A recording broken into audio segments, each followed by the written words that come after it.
The 2026 Kia Sportage is not an all-new model, but if you really didn't like the way the front end looked for 25 and previous, it really might seem like it upon first glance. But it's not just the front end that got some attention. We see a little bit happening there in the rear to go ahead and match. We also saw some updates to the interior, which I think most people are really going to enjoy. If you're looking at an electrified model, there's more happening under the hood.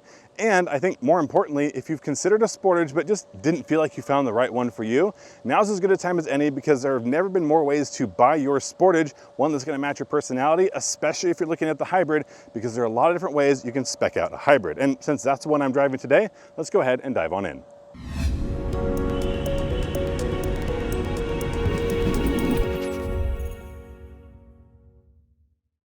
Since the most obvious change happens up front, let's start there. And I honestly was not one who disliked last year's model, so this one I'm a little bit conflicted on because I don't think it lost any of its appeal, but I think it lost a little bit of uniqueness. Let me know down in the comments if this is more up your alley or you wanted something, I don't know, maybe a little bit spicier. But it's not like this has lost all personality, especially when it comes to the big highlight in a lot of Kia models right now, which is your daytime running lights, which do come in these sort of unique lightning bolt patterns, and they all come in amber instead of a traditional white LED. We also have some other cool lighting features, especially here on this SX Prestige model. It is the top end version of the hybrids, but it comes with these ice cube style lights. You get them in the main headlights, you get them down here in the fog lights, and it does an interesting job of kind of juxtaposing what you'll find a lot on this vehicle, which is plenty of curves and sharper edges, and I think it's done a really good job of coming all together.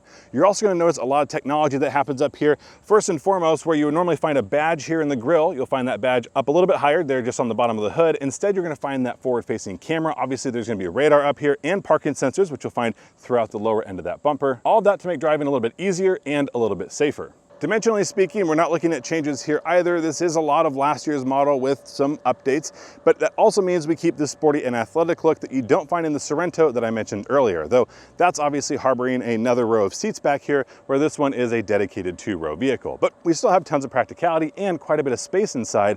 We also have some changes like this new addition to color. This is the Heritage Blue, which I think works really well, not just on the vehicle, but on this particular model with the different accenting pieces here. Obviously, we have this gloss black surround, but we also have that silver stripe down there on the bottom.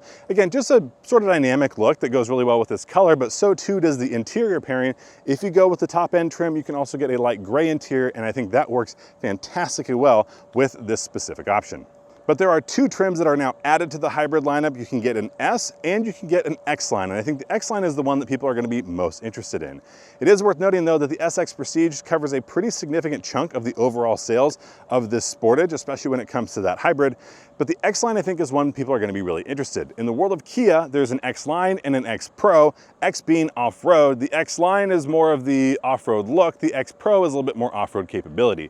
A lot of that coming down to things like software, not a whole lot of hardware added to either of them. But if you do find yourself in situations like this, or rugged is more your vibe and not so much the luxury aspects that we can find here in this particular model, then the X line might be the one that's right up your alley. That'll come standard with an all-wheel drive, as do most of these hybrids, but every all-wheel drive is going to come with the standard 8.3 inches of ground clearance. You won't get any more on the X line, so just something to consider.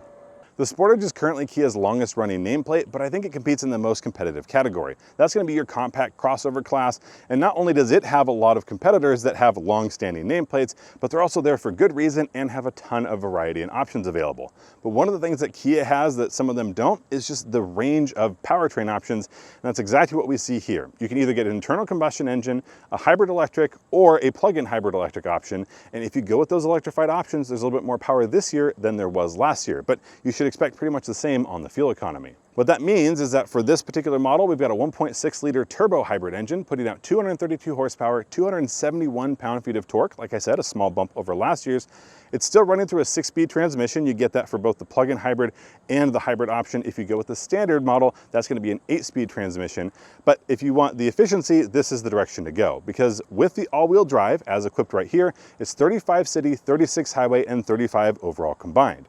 That's not the most fuel efficient in the entire category, but it is certainly up there. And if you want a fuel sipping model, you can go ahead and get the entry level, the LX trim of this Sportage. That's going to get you 41 city, 44 highway, and 42 overall combined. But the reason it gets such a big bump is because that's front wheel drive only. And for me, that wouldn't be much of an issue. Actually, one of the reasons I would go away from that is probably just because of the different offerings and some of the features available in some of the higher end trims. So maybe I'd love to see a little bit more of that front wheel drive availability throughout the rest of the trim level. But either way, this is a mechanical all-wheel drive system. It's going to feel pretty consistent no matter what condition you're driving under. And if you needed more electric range or electric power, this is more powerful than the internal combustion engine, but if you need more, it's a plug-in hybrid. Out back, the changes are much more subtle, but they're really meant to just match what we got up front, not be their own big striking design element. Although I will say, it looks like we have quite a good departure angle. It does seem to kick up quite a bit, but by the numbers, it's probably not a whole lot more than you get in any other vehicle. But I will say with this Heritage Blue, that color doesn't seem too far off of a robin's egg blue. And from this particular angle, everything looks a lot more rounded and a little bit more egg-shaped than I would have anticipated. But I do think it matches with the rest of the vehicle. And again, this isn't going to be the most sleek and striking. A lot of these rounded shapes actually add to the practicality. And there is still quite a bit of practicality baked into it. While this is a very sleek back end, it's not like we don't actually have a rear wiper. That's gonna be tucked here under the back. That is more of a design element that makes this feel a little bit more upscale than maybe you end up paying for. It also comes with a little bit of capability as well. The hybrid options are gonna come with a 2,000 pound towing capacity, which is gonna be enough for a small little cargo trailer if you wanna have an SUV and not a truck for your very occasional use where you need more of a pickup bed, or if you have a very small teardrop, this should be up to that task as well. But there's more capability and more practicality hiding behind this hatch. If we go ahead and open this up, you'll see that we have the same amount of storage capacity as we had last year, which also means it's going to be very, very close from your hybrid electric to your standard internal combustion engine options. And that's always a big plus, which includes this 2-stage load floor. Now I have it on its lower setting right now. The measurements that we got of 39.5 cubic feet is with that in its standard position. But obviously you'll be able to get a little bit more in here. And actually it adds up to quite a bit of space. If I put this carry-on bag, I've got a Pelican Air here, all the way up to the back, I will be able to close this without it interfering. And even though this does drop off a little bit, that just means there's a lot more space here. And actually I can almost completely hide it under this cargo floor. It's just going to be a little bit too tall, but too tall is something you find in a lot of these cargo areas, especially on a crossover SUV in that compact category. But if you don't want to use the dual stage floor, there is going to be a little bit more storage underneath. There is also a full-size spare tire in all of these hybrids except for that LX. That one is going to come with a tire mobility kit, and that one is going to be for cost reasons more than anything else. So just a bit of a downside really. If you go ahead and want more fuel economy, you end up sacrificing that particular option, but you could add it later because that space is still going to be there. If that almost 40 cubic feet isn't enough, don't worry, you can fold those seats, and you can do so from the handles located right here. Let me go ahead and fold that down to show you. One on each side, it's gonna be a 60-40 split, and they will fold what looks completely flat, and it's gonna match the first stage of the floor area, not the second. So right now there is a little bit of a dip, but if I raise this up, that is a very nice load floor, which gets you almost 74 cubic feet of storage capacity. The only downside is if you do get the plug-in hybrid variant, the space underneath here is going to change, which means ultimately you do lose some storage volume. But either way, not only is this pretty good looking, but it's also pretty practical. And actually, as I close this, I think you can see most of the side of the car. And there are a lot of little design elements built in here that I really do appreciate, including this floating roof look. That black runs all the way along the side. And again, this is a very competitive class, so you have to be able to stand out or at least be able to keep up in a lot of different ways. And I think aesthetically, the Sportage is right on track. Let's take a quick look around this interior, and one of the first things you'll notice from last year's model is going to be the screens. We now have Kia's 12.3-inch displays, or the dual 12.3-inch displays, built here into the Sportage, and that isn't just going to bring it in line with the rest of the Kia lineup, but also is a very nice, clean, balanced look. And as you can see, I have it currently in drive. We are doing some maneuvering here, and you can see the great camera angles that are available here. This is going to be a stitched together look at a top-down view of the camera. Obviously, there is no camera view in this drone mode, but we also have another software-defined camera view that shows you a really good indication of what it is that's happening around you, putting your car out in real space. And this is one that I really enjoy, but not one you probably want to stare at too long, especially if you're moving, because there's a lot of stuff happening there. But let's take a quick look around the rest of the interior, at least briefly, because this is going to be the new gray interior option that we get here in the Sportage SX Prestige exclusively. And it is a really nice look, especially because it has a suede insert here up top, a really nice perforated design. This is going to be heated and ventilated, but it also is going to match, I think, the upscale look and feel and price tag that you get on this SX Prestige, but it's not the only one that has an exclusive color option. If you go with the X-Line, which is the more rugged look, you're also going to get what feels like sort of a saddle brown interior that I really enjoy, and I wish I could see that in this as well, because that one also feels upscale, maybe a little bit more cowboy rugged, but also still upscale. The good news is if you want a different interior color option besides black, you can at least find one. But it's also not the only thing that we get that's going to be standard here within the Kia lineup, or standardized on a lot of different models. We also get the dual use center screen here, I guess what I'll call the screen insert, and that's going to be both the controls for things like your climate control and the quick access controls for what happens on that infotainment screen. Now the infotainment screen right now is going to be using Android Auto. That's what my phone connected to. Obviously CarPlay is there as well. That's standard on all models.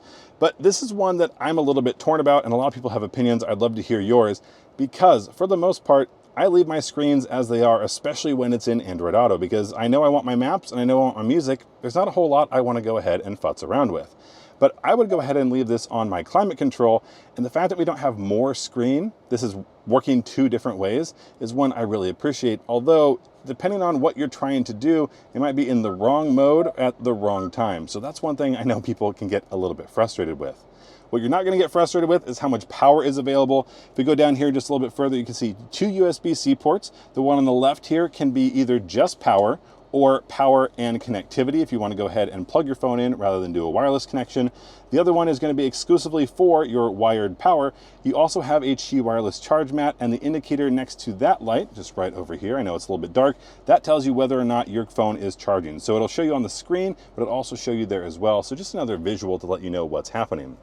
Another thing you get on the plug-in hybrid and the hybrid variant, and honestly one of the reasons I would consider it, besides just getting a little bit more power, is going to be this center console. And that's because instead of having a big shifter, we have this rotary dial. And it's a reverse neutral drive on the dial, park on the button. That means chances are you're never going to have to do a 3-point turn and run into an issue knowing which direction you're heading. That one's always very nice, but everything else stays pretty low key. Now this water bottle holder is nice and simple because we have the tuck away containers. If I wanted to go ahead and lay this flat in here for some reason, I could do that. But if I wanted to go ahead and stand it up and I feel like this is too wobbly, press that button. There's the restrictiveness you're probably looking for there, or the extra support, or whatever you want to call it. Either way, those are very useful containers. We also have a button bank located right up here. In this case, it's the heated seat, ventilated seat, heated steering wheel, and that heat and vent for that passenger seat. They should be pretty comfortable as well. And then down here, another button bank, which does end up meaning a lot of buttons, but they're not too close together. Everything is a little bit spread out, so I don't feel like it's too discombobulated. Here we're going to find things like your camera buttons, so you can go ahead and activate those right away, parking sensors, your downhill cruise control, and your auto hold button, one of the first things I turn on anytime I hop in a car. We also do have a pretty decent amount of center storage. You can see here, it's a nice stitch material to go ahead and match the interior. In this case, it's got power and power cables for us. Decent amount of storage, but not enormous, but neither is this interior. Not that it's not spacious, but it is still a compact. And when it comes to the steering wheel design, it's a pretty typical Kia design at this point, basically a 2-spoke large bar here in the middle, and it's more flat up top and bottom, which feels like it's for a sportier drive, but also keeps that steering wheel no bigger than it has to be, which is something I really appreciate. I mentioned that we now have the upgraded screens, the updated screens, at least matching with the rest of the Kia lineup. But one thing you can do here, at least according to Kia, as the official sponsor of the NBA, you can go ahead and not just change the different look in the different drive modes, things like your sport mode or your eco mode will go ahead and change the look. You can also go ahead and download an NBA skin. Although, since they're going to be missing the Seattle Supersonics, and that's my home team, probably not something I'm going to do anytime soon, but maybe when the Supersonics come back, I'll go ahead and show you what that looks like. If those screens aren't enough, don't worry, there is one more. You can see here in that top end line, you will get a heads-up display, but if you don't get that, it's still going to have that same sort of hump over the middle. That's going to be easier for manufacturing, but always maybe a little bit of a reminder of something that you don't have. But what you will have, again, here at the top end trim is a very large panoramic moonroof. It does open, you can see the divider there, and that is not only a very quick shade, but a very big opening. So if you want that open air experience, this is going to be able to provide that for you as well. In the top end trim, you do get the top end stereo. That's going to be the Harman Kardon audio system. If you don't get this top end, you only get one stereo all the way from LX to X line. That's something I wish we saw available elsewhere, but this has been a very nice stereo, so if you get it, you'll enjoy it. And then just a quick look here at the rear. Now these seats, besides being pretty spacious, are also going to be able to recline. So on the far right side, I have it set for all the way in its vertical position. That's not something you're going to want to sit in, but if you do need to go ahead and put a lot of cargo in there, you can go ahead and do that and still have seats, if not the most comfortable. On the left side there, that is going to be in the most reclined position, and that just means you can kick back and lounge. Let me go ahead and back there and show you what it looks like. Considering that I am 6 feet tall and have a pretty tall torso, that means my legs are a little bit shorter, but I have plenty of leg room back here, and my legs are at a pretty comfortable angle. Let's see if I can show you here. There is going to be plenty of thigh support, and that means that if you're in here for a longer period of time, you should end up pretty comfortable. You'll also see that there is still USB-C ports back here, one for the driver and one for the passenger, I guess rear driver, rear passenger side. 2 vents here for ventilation, a little bit of a cubby, nothing too fancy there. One of the things I'm gonna run into is headroom issues. So let me show you what I mean by that. With this moonroof, my head is firmly in the ceiling, but I have a tall torso, or I sit very tall. Some people have debated that. If I wanted to be a little bit more comfortable, I could kick over just a little bit, and that's gonna be made a little bit easier because I do have a fold down armrest, which means if I want to lean, I can go ahead and just lean over here and be comfortable here. But most people aren't gonna be this tall, and as much as I wish I fit in here, there are also larger vehicles that I don't. So it is just something to consider if you have a very large, tall family, that this might get a little bit tight, but you're gonna find a lot of this in this category. Now, getting this hybrid out on the road, it's one of the more powerful options, but not the most. You're gonna get that in the plug-in hybrid variant. I was able to get this 0 to 60 in about 8.2 seconds, but I wasn't able to be at a complete stop with the engine still running. My guess is that this battery at the moment is charged up a little bit too much for that to be the case, but I do suspect that if it was a little bit lower, I'd be able to keep that engine on and likely get a little bit faster 0 to 60. But this isn't about 0 to 60 times, and honestly, that's not gonna be the highlight of this vehicle at all. In this segment, there are a lot of different ways you can get your compact crossover. And something like a Toyota RAV4, which is exclusively hybrid these days, they have a new GR Sport, and that's a plug-in hybrid, and that has more power than you're gonna find in the plug-in hybrid here, but with the name Sport is actually geared towards more acceleration, more fun to drive. And even though we haven't driven it, I expect certainly a quicker 0 to 60 than this. But in this hybrid variant, the little more power that we get just makes it easier to drive around day to day. And it's a good chunk more than you get on the standard internal combustion engine, but you also get the really good fuel economy out of it.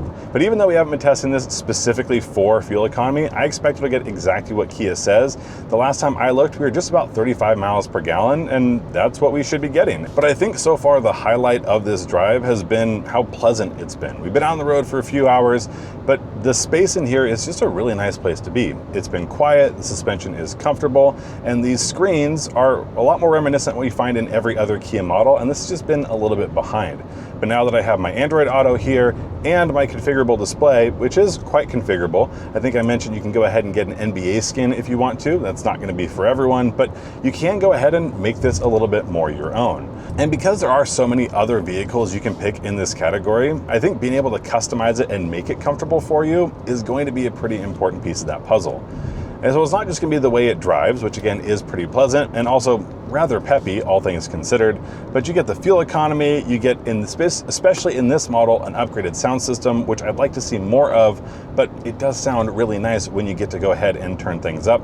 And on a beautiful drive like this, where you're out on the road for hours and hours, nothing here is uncomfortable. These seats are nice and supportive. We also have the heat and ventilation, which means that not only is it a comfortable seat, but it should be a comfortable climate that you're creating for yourself.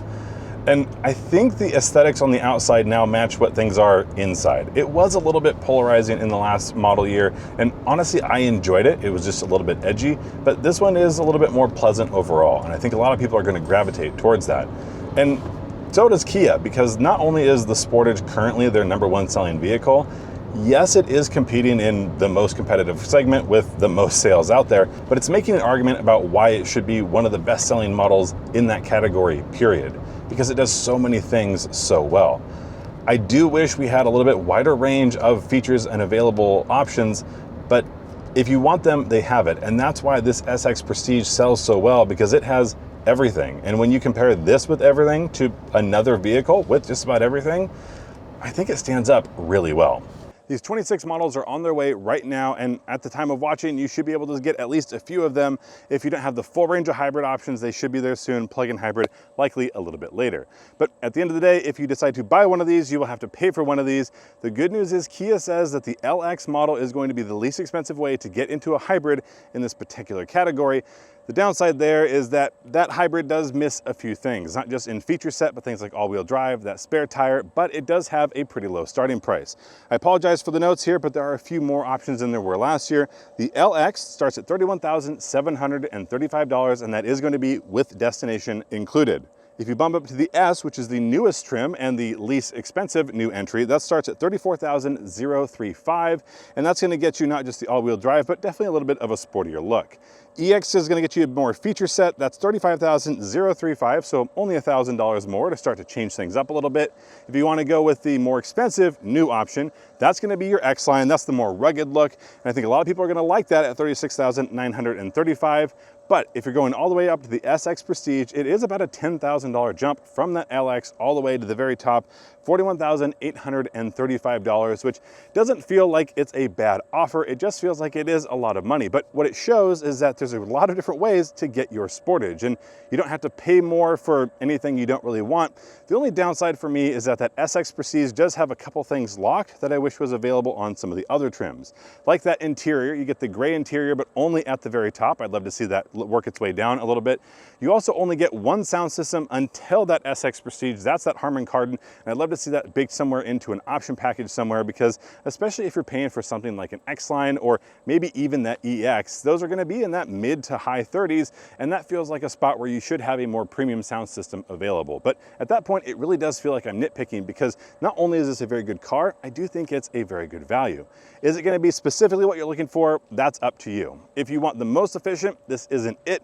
If you want a full-time all-wheel drive system, this is going to be one of the most competitive as far as that mechanical feel to it. But if you're looking for a Sportage, you just don't know which powertrain you want, well, good news, they have a lot of options available for you, and you aren't going to get that same variety on a lot of other vehicles out there. Let me know down in the comments, is this up your alley? Do you like the way that front end looks? And is it going to beat out something that you've had previously? Are you going to move on from something like a Toyota RAV4 or a CR-V because the Sportage finally meets your needs? Or is this still something that is missing a thing or two? And whatever that is, I'd love to hear that as well. Thank you so much for watching. If you want to hear more of our thoughts on things like this new Kia Sportage, go ahead and listen to our podcast, the Auto Buyer's Guide podcast. You'll also find us on Facebook, where we post about these events as we're here. So if you have questions, we can probably answer those either live or make their way into the video. And if you haven't already, go ahead and like, subscribe, hit that notification bell, and leave your comments so we know what we can do better or differently. Thank you again. Till next time, we'll see you down the road.